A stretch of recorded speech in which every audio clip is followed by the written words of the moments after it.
The Signal Oil Program, The Whistler.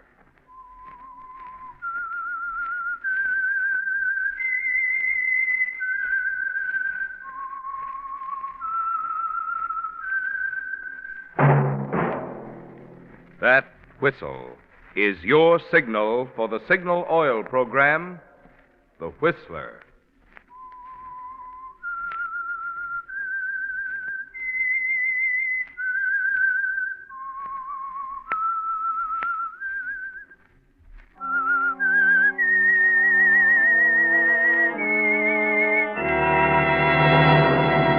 I am the Whistler, and I know many things, for I walk by night. I know many strange tales hidden in the hearts of men and women who have stepped into the shadows.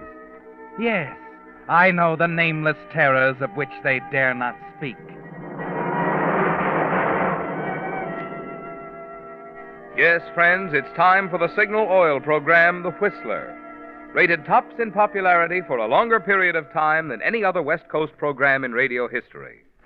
And Signal gasoline is tops, too, tops in quality. It takes extra quality, you know, to give you extra mileage. And Signal is the famous Go Farther gasoline. So look for the Signal circle sign in yellow and black that identifies friendly dealer-owned Signal stations from Canada to Mexico. And now the Whistler's strange story. Night Final.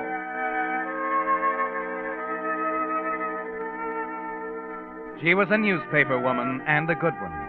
Words came easily to her. Fresh, new, interesting ways of saying what she saw or felt or heard.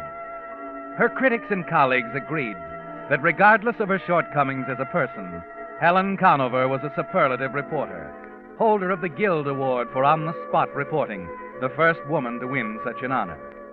Yet now, as she stood in the courtroom, she found it was hard to put her feelings into words, impossible to describe the exhilarating sense of freedom she felt when the judge announced his decision. That's all, Mrs. Delavan? That's all, Your Honor. Very well. Divorce granted.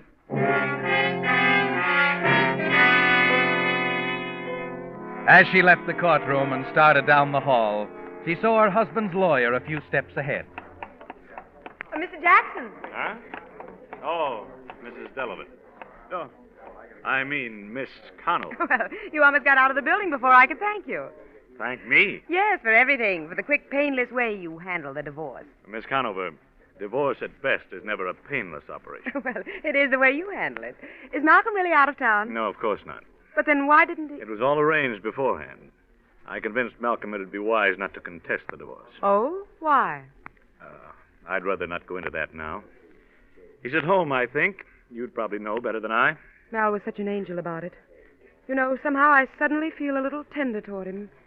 He was so gentlemanly and everything. Considering the circumstances, I'd say he was. What do you mean, Mr. Jackson? You noted, of course, that Paul Wilson's name wasn't brought into the proceeding.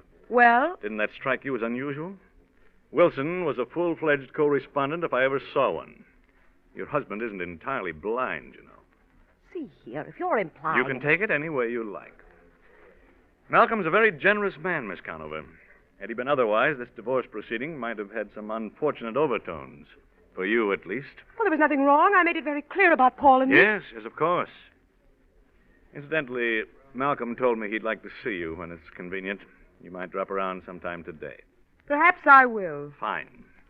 Good day, Miss Conover.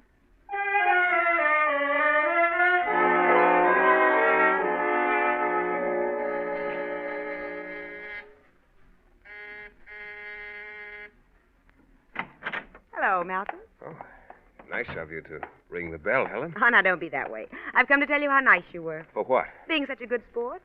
We can still be good friends. Yes, I suppose that's the fashionable thing for divorced couples, particularly among your pseudo-intellectual friends. Sorry, darling. I'm not going to let you draw me into an argument, especially now. With love on the wing, huh? Right. Let's have a drink, Mal, to our separate futures. Well, if you say so. What'll it be? Bourbon, dear. Oh, you might find something on the desk that'll interest you. Oh, don't tell me. Let me guess. Oh, here we are. A new letter opener. Oriental sheath knife, isn't it? 14 notches on the handle. Ooh, long and bloody history. Now, why do you ever collect these things? Isn't Oriental. It's South American, and that's not what I'm talking about. Take another look. Nothing else here, just a letter. Mel, where did you get this letter? In the mail. Perfectly normal routine. It's from Paul. Why is he writing you? He'll be in town tomorrow night. For some reason or other, he wants me to come to his apartment at 9. Here's your drink. But why would he? Oh, maybe at long last he's heard about the divorce. Airline pilot's out of touch with things, you know. You're going to see him? Of course. Let's drink to him, Helen, to our good friend, that wife-stealer superb, Paul Wilson. That's not necessary. You saw now, because you didn't even know he was going to be in town. I knew it and you didn't. That's a great story. Man bites dog. Stop it, Mel. I won't have you talking like that. All right, Helen. You're a great girl, a fine reporter. I resent losing you, I admit it. It's just too bad you didn't take enough time out from your reporting to learn to be a woman. Now you'd better go. Listen, Mel. I said you'd better go. He's probably in town now waiting for you. Well? All right. Goodbye, Malcolm. Well,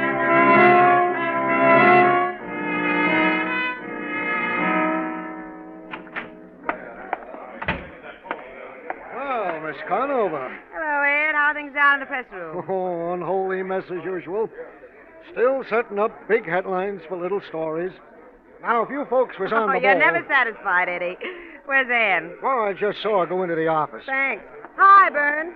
What do you say, Say, your story this morning was great. Ann? Well, crack out the champagne. I hear you did the trick. Yep, it's all over. The old Liberty Bell. Let freedom ring. Skip it. Any calls? Our dear city editor called. Wants to be sure you're covering the circus opening tomorrow night. Though why you do it, I'll never know. Sentiment, Annie. My first assignment was a circus opening. Haven't missed one since. Though I wish I hadn't promised this time. Other things on your mind, darling? Paul Wilson, maybe? Paul, he called me here? Shouldn't he have? You tell him where I was. Shouldn't I have? Anne, you can be exasperating. Sorry. I guess I'm just jealous of the success type. A career, lots of men. But really, did you want me to tell Mr. Wilson you were in court? Shedding last year's husband? You didn't? No. Wonder why he's here. How did you ever keep it from him, dear? The divorce, I mean. He's out of town most of the time. I just didn't tell him. He'll be surprised. Yeah. I suppose you have it all planned to marry him as soon as it's final. Don't rush me. I'm just out of this one. What did he say? He wants to see you at 8 tonight. I told him you were tied up tomorrow with the circus. Oh. You'll go with me, won't you? That's your department. Why don't you take Paul? I have another pass you can use. Business and pleasure and all that sort of thing. I'm afraid he doesn't love me that much, but I might ask him tonight. Let me know what he says, will you? Why? Oh, I don't know. Just curious.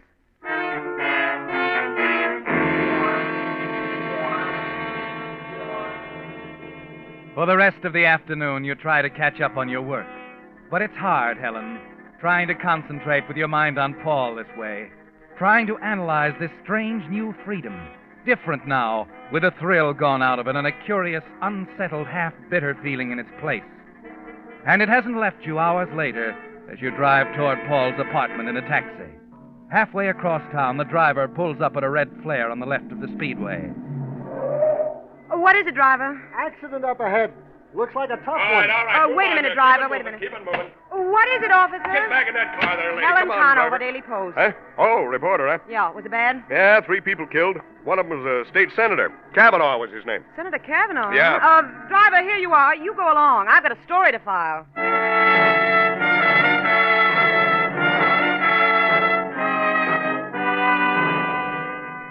Yes, Helen, on duty or not, you're a reporter above everything else. A state senator killed. The bodies of 2 high school students in the wreckage of the other car. So it's 2 hours later, nearly 10 o'clock, when you finally arrive at Paul's apartment. Well, so you finally decided to show up, darling. I'm sorry, Paul. I got here as soon as I could. There was a bad accident. I had to get the story in. You're not supposed to be working this late. I'm a reporter, dear. When a story breaks and I'm there, the Daily Post gets it. Yeah.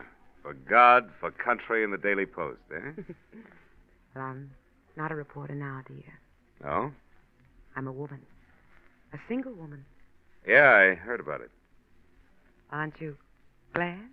Nope. What did you say? Helen, just because I buy you a few drinks, take you dancing a couple of times, doesn't mean I intend to break up a man's home. Paul, I told you about You Malcolm. didn't tell me half of it. A man named Jackson looked me up. Your husband's lawyer. Jackson, what did he say? You should have let me in on all these plans of yours, Helen. Malcolm, too. What are you trying to say? I wouldn't have let you go ahead with this divorce. Well, it's all over, Paul. I have my divorce. I did it for you so I could be free. You made a mistake. A bad one. You see, I'm not getting a divorce. You're married. That's right. And Malcolm knew it. I don't know how, but he did. You what? Seems that you got into the wrong game, baby. Ordinarily, it'd be time to pick up your chips and go home. Now you can't even do that. You can't do this to It me. was your own doing, Helen. Don't go blaming me. Rotten. Careful, low. sweetheart. You'll spoil your makeup. You'll never get away with it, Paul. Do you hear me? You'll never get away with it. I'll You don't know kill how funny first. you look, really. Did you hear what I said? I'll Hey, wait a minute. kill you. Wait a minute. Don't. No. Oh, that's a dirty shame. that vase belonged to my favorite aunt. Don't slam the door.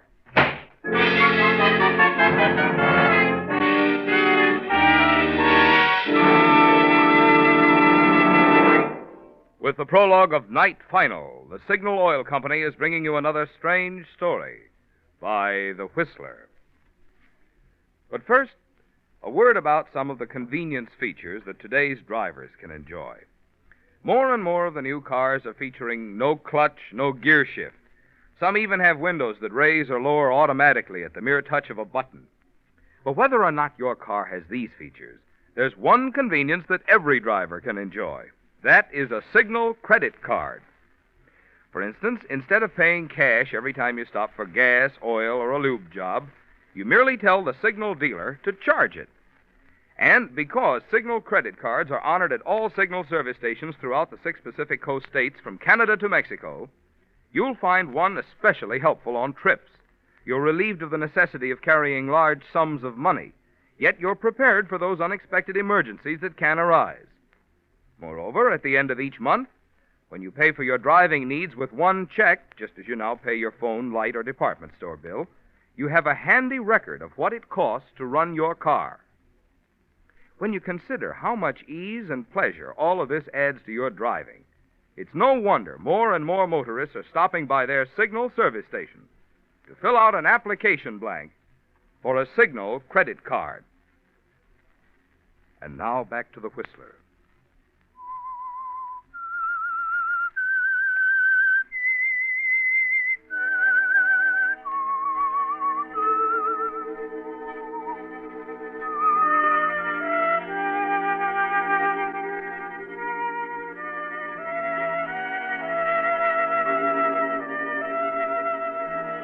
The blood rushes to your head as you run out of the apartment, down the stairs to the street.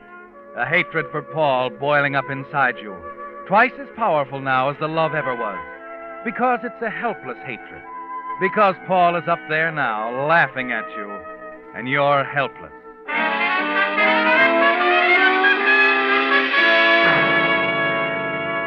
Then, as the damp fog begins to clear your head, as your heart stops pounding, a cold, curiously logical idea comes home to you.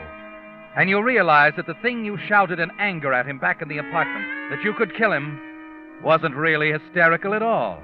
It was a statement of fact. You could kill him, Helen. You aren't helpless at all.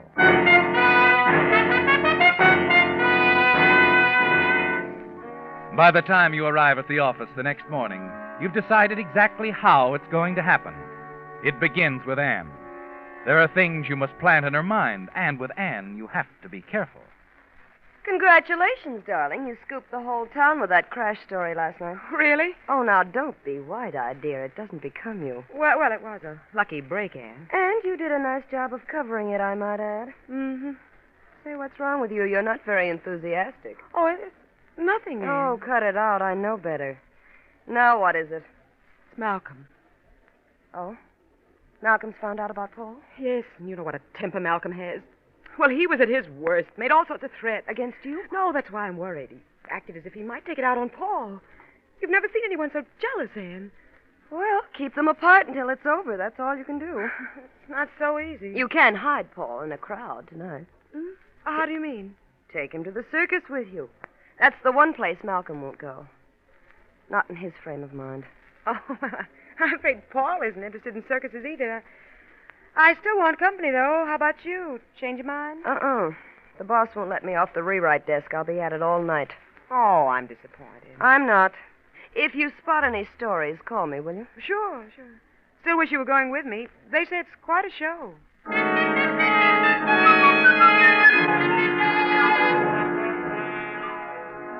Yes, Helen, quite a show.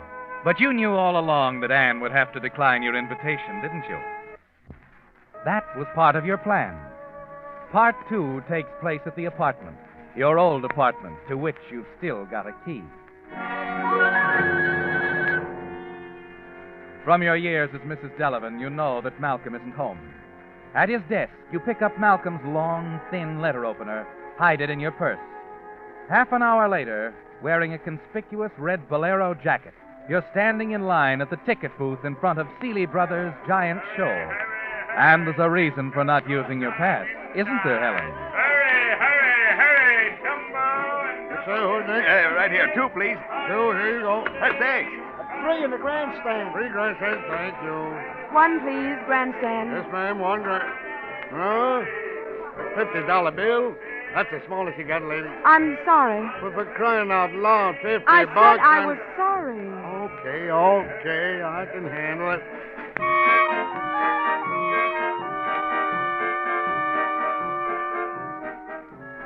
A red bolero jacket and a $50 bill. You know the man in the ticket booth will remember you, don't you, Helen? And inside the main tent, you slip the jacket off, turn it inside out, and fold it over your arm. Just one of the crowd again. And then, a few minutes later, you slip quietly out a side exit and make your way to the street. It'll be a simple matter to reach Paul's apartment unnoticed on the crowded streetcar.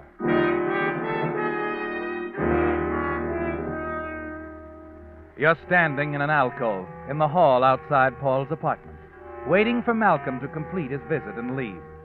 It's nearly an hour before you see him come out and start down the stairs. Almost before he's out of sight, you're down the hall, ringing the doorbell.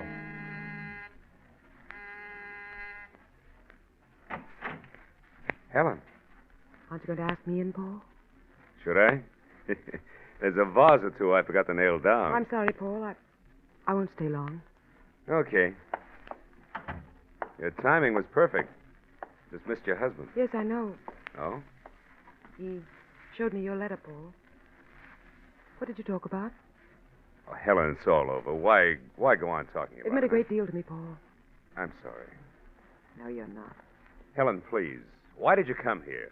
I want to say goodbye, Paul. Goodbye. Yes, I won't bother you anymore. But would you mind too terribly, Paul? Would you mind kissing me goodbye? Of course not. Come here. Oh. Helen, I never meant to. Helen, you.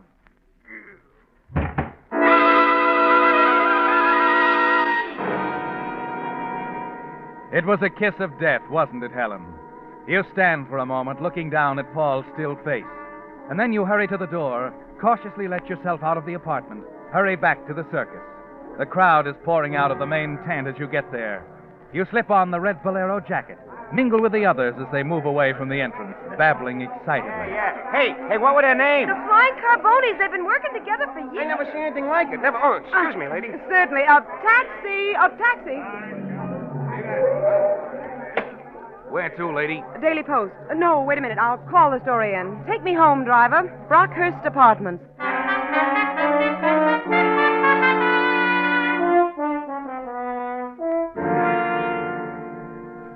That about all, Miss Conover? Give me the last paragraph again, will you? Sure.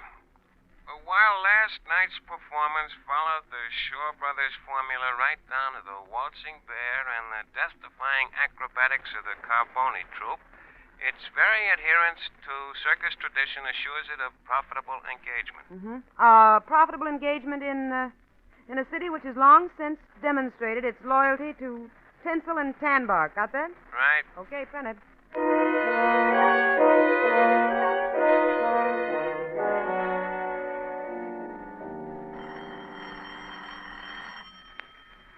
Well, this looks like it.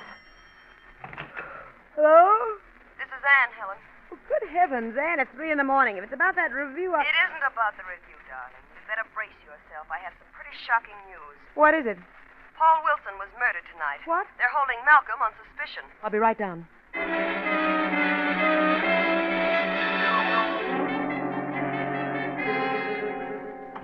Anne, I got here as fast as...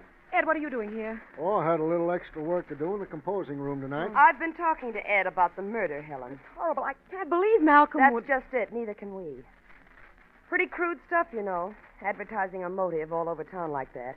Then knocking off your rival with an Oriental curio that a correspondence school detective could trace to you. He must have lost his reason. Oh, no. He was pretty jealous, but he wasn't stupid. Well, that's beside the point now. Suppose they'll want me down at police headquarters. You can relax, honey. Police headquarters is coming to you.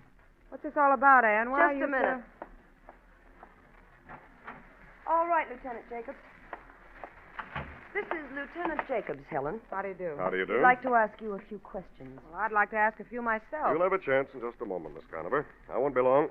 You see, I only have one question. All right. Where were you at 10:15 last night? Well, Anne could have told you that. I was at the circus. Are you sure, dear? Well, I phoned the story into the rewrite Didn't man. you stop to wonder why I wasn't on the rewrite desk? Well, no, I You didn't. should have. You see, I changed my mind. I went to the circus, too. I used the other pass, the seat next to the one you were supposed to be using. Does this mean you actually suspect me of murdering Paul Wilson? Well, I admit it gave me pause. Your ex-husband claims he and Wilson talked things over, that Wilson was giving you the air. That's a ridiculous lie. Malcolm is pretty sure of his facts. He suggested, quite loudly, too, that you were trying to frame him. It all depends on that one point, Miss Conover. Where you were at 10:15 last night. I already told you. I was covering the circus. And if you're awfully concerned about that ticket business... We are. I'll produce the pass I didn't use. It's at home in my tan coat. See, I changed to my red bolero jacket and discovered when I got there I'd left the pass at home. So I bought a ticket in the grandstand. You can prove that? I think so. All I had was a $50 bill. The man at the ticket window was terribly irritated with me. I see. I suggest you find out who he is and ask him about the woman in the red bolero jacket. He'll remember me. Well, that's an angle. Now, let me tell you something, Lieutenant. My good friend Anne over here seems to have engineered this. You might be interested in her reasons. Wait a minute, First Helen. off, she's been jealous of me and my position with this paper ever since she came here. She hates me. She'd do anything to ruin me and my career. Helen. You better tell the truth, Annie. It's all going in the record. And this is the topper, Lieutenant. I introduced her to my former husband at a cocktail party 3 years ago. She's been in love with him ever since. She'd do anything right now to save him. Ask her if that's true, Lieutenant. Ask her to answer that one, under oath. Well, what about it, Miss Stoddard? All right, I do love him.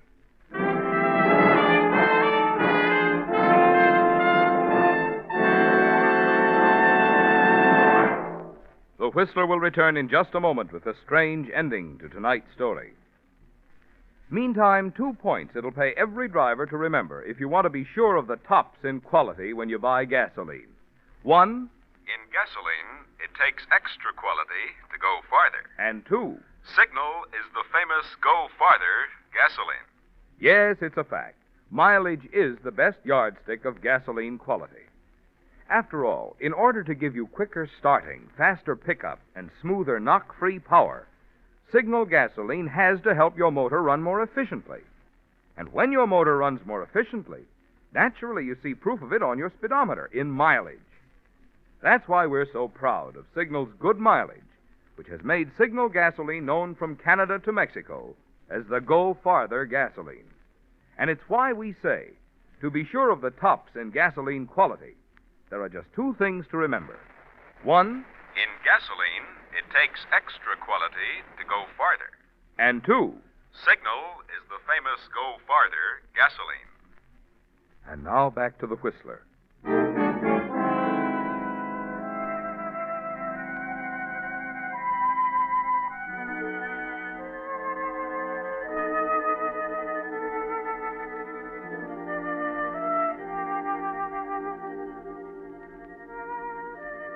It's a tense scene, Helen, the 3 of you, Anne, Lieutenant Jacobs, and yourself. grouped around the dingy rewrite desk under the cruel white light in your office at the Daily Post. Ed, the compositor from the press room, sitting quietly on the sidelines. It was an awkward moment, explaining away your absence at the circus.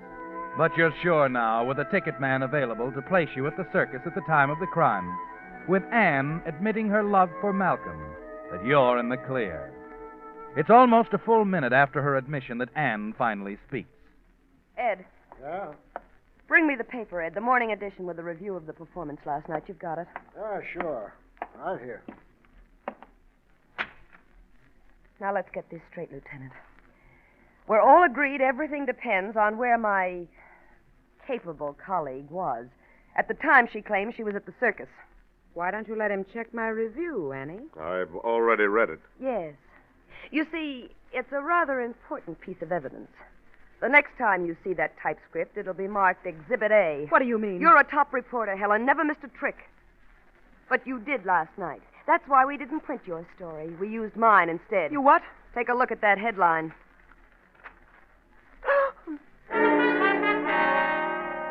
The black letters stab into your brain like neon, swim before your eyes. The floor seems to open up and swallow you as the sense of it strikes home. Flying Carboni troop plunges to death in circus accident. You're unprepared, off balance now. No defense for this. Important piece of evidence, Helen. Marked Exhibit A. And as you try frantically to think of some excuse, some way out, Lieutenant Jacob starts bearing in with questions about Paul, about Malcolm, about the knife, the apartment. The whole thing, Helen, the whole hideous truth. Until you can't think anymore. Until you find yourself admitting every word of it. Can I guess that's all. Now, just let me sleep. Leave me alone. They'll do what they can for you down at headquarters, Miss Conover. Come on, let's go. Oh, thanks, Ann. It was a pleasure. And a good idea. You know, we could use a head like yours downtown. What are you talking about? That morning edition we had Ed print up especially for you, Miss What? Conover. You see, the Flying Carbonis didn't fall last night. But you did. And for a phony headline at that.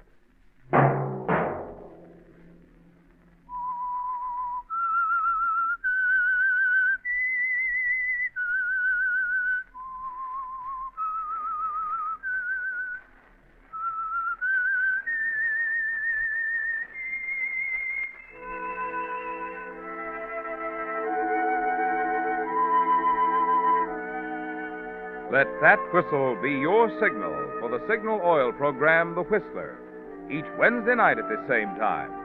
Brought to you by the Signal Oil Company, marketers of Signal gasoline and motor oil and fine quality automotive accessories.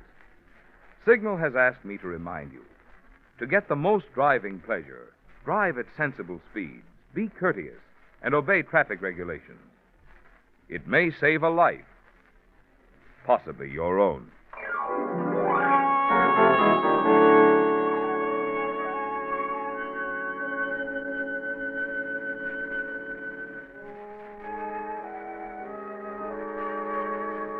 Featured in tonight's story were Betty Lou Gerson and Joan Banks. The Whistler was produced by George W. Allen, with story by Bob Platt and music by Wilbur Hatch. It was transmitted to our troops overseas by the Armed Forces Radio Service. Next Wednesday, for a full hour of mystery over most of these stations, tune in a half hour earlier. Enjoy The Saint as well as The Whistler. This is Marvin Miller speaking.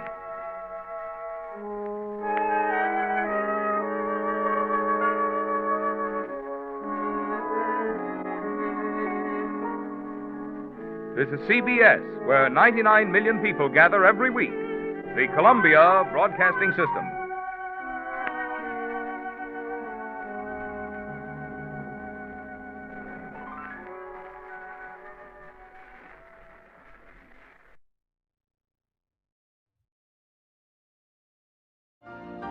You've been listening to the OTR Gold Network. Find more classic radio at otrgold.com.